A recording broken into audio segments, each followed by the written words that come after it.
est vivant. La pierre est roulée, le tombeau est grand ouvert. La mort a perdu son pouvoir. Le Seigneur règne pour l'éternité. Alléluia.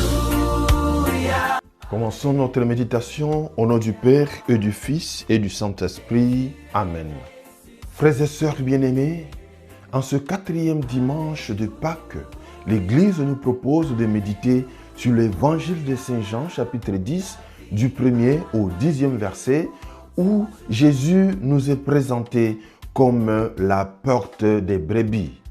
Derrière cette image se cache notre façon de vivre, notre façon d'aimer et notre façon de choisir. Et dans l'évangile, Jésus commence par une parole forte. Celui qui n'entre pas par la porte de la bergerie et escalade, celui-là est un bandit, celui-là est un voleur. Bien-aimés, il existe des voies qui promettent beaucoup, mais au fond, ce sont des voies qui dispersent, qui épuisent, qui enferment et nous amènent à des satisfactions éphémères. Pensons à tous ces faux prophètes qui viennent vers vous les fidèles pour vous racler, pour vous voler, pour vous mentir, juste pour se faire de l'argent. Dans notre vie quotidienne, ces voleurs dont parle Jésus peuvent prendre des formes très concrètes. Cela peut être ces pressions qui sont à l'intérieur de nous, qui nous poussent à être quelqu'un d'autre pour être accepté. Cela peut être aussi le choix rapide que nous faisons sans réfléchir et qui nous pousse à être loin de la vérité. Cela peut être aussi ces habitudes qui petit à petit détruisent notre paix intérieure. Le stress permanent, la comparaison avec les autres, le complexe d'identité de ce que nous sommes réellement, les besoins de contrôle ou encore l'indifférence aux autres. Et Jésus ajoute encore une phrase très importante lorsqu'il dit « Moi, je suis la porte des brebis ».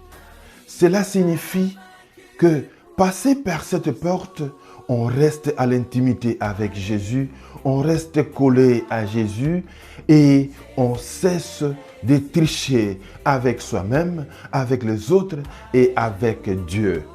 Et dans nos journées concrètes de chaque jour, cette porte peut être choisir l'honnêteté lorsque le mensonge semble prendre le dessus, choisir la patience lorsque tout semble réagir immédiatement, choisir d'écouter vraiment quelqu'un au lieu de projeter des soupçons sur lui ou sur elle, choisir de faire confiance lorsque tout semble être incertain. Puisque Jésus nous donne une promesse lorsqu'il dit « Le voleur ne vient que pour voler, détruire et égorger. » Et lui, Jésus, est venu pour que les brebis aient la vie en abondance. Cette vie en abondance n'est pas une vie sans difficulté, mais c'est une vie vécue, une vie qui a du sens, même au cœur des épreuves, une vie où l'on ne marche pas seul, mais avec Jésus à notre côté. Que chacun se pose alors une question de savoir, est-ce que je me guide par ce qui me rassure immédiatement ou par ce qui me fait grandir profondément? Est-ce que je reconnais la voix du berger qui m'appelle dans la discrétion? C'est pourquoi, frères et sœurs, prenons la conscience aujourd'hui que nous ne sommes pas jetés dans un monde sans direction, mais plutôt savoir qu'une voix nous appelle, qu'une porte nous est ouverte Et cette porte, c'est le Christ Jésus, le ressuscité.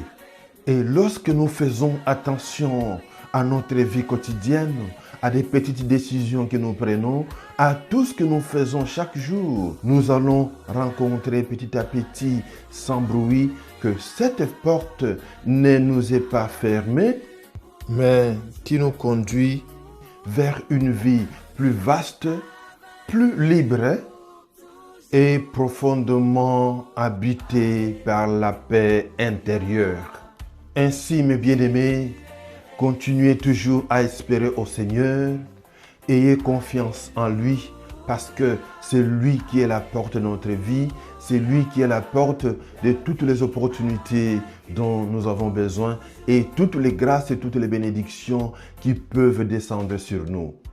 Continuez à partager cette bonne nouvelle à vos frères et sœurs et à travers vos réseaux sociaux.